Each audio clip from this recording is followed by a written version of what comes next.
A few moments later.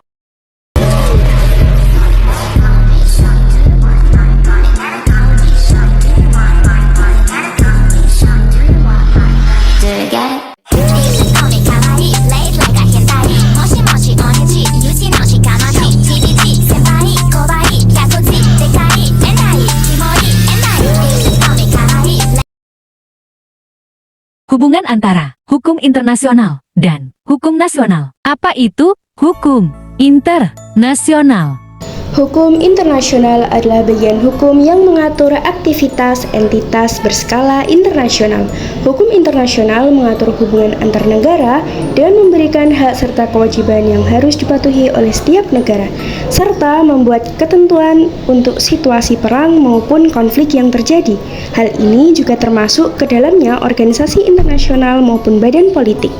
Dalam penerapannya, hukum internasional terbagi menjadi dua, yaitu hukum internasional publik dan hukum perdata internasional. Lalu apa itu hukum nasional? Hukum nasional adalah hukum yang berlaku secara eksklusif dalam wilayah suatu negara berdaulat.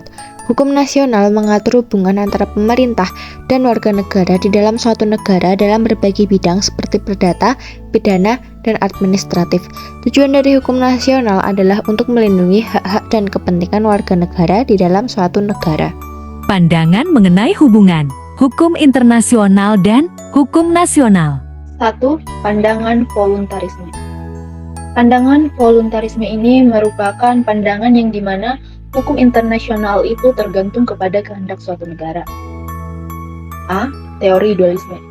Teori ini memandang bahwa hukum nasional dan hukum internasional merupakan hukum yang terpisah dan berbeda, yaitu mempunyai subjek hukum, sumber hukum, dan struktur hukum yang berbeda. Akibat teori dualisme.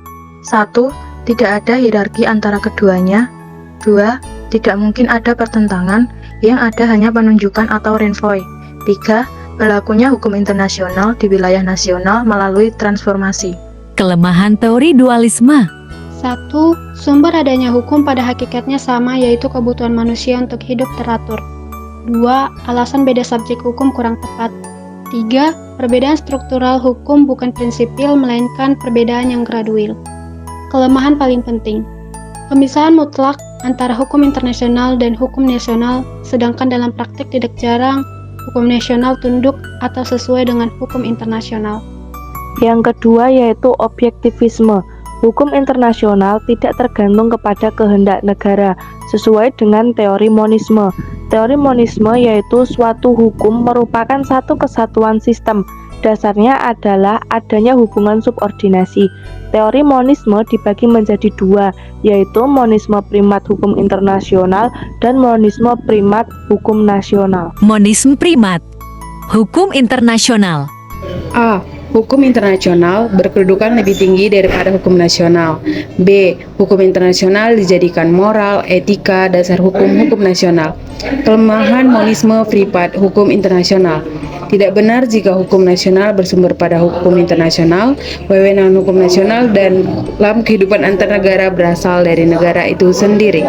Primat hukum internasional dalam praktik internasional.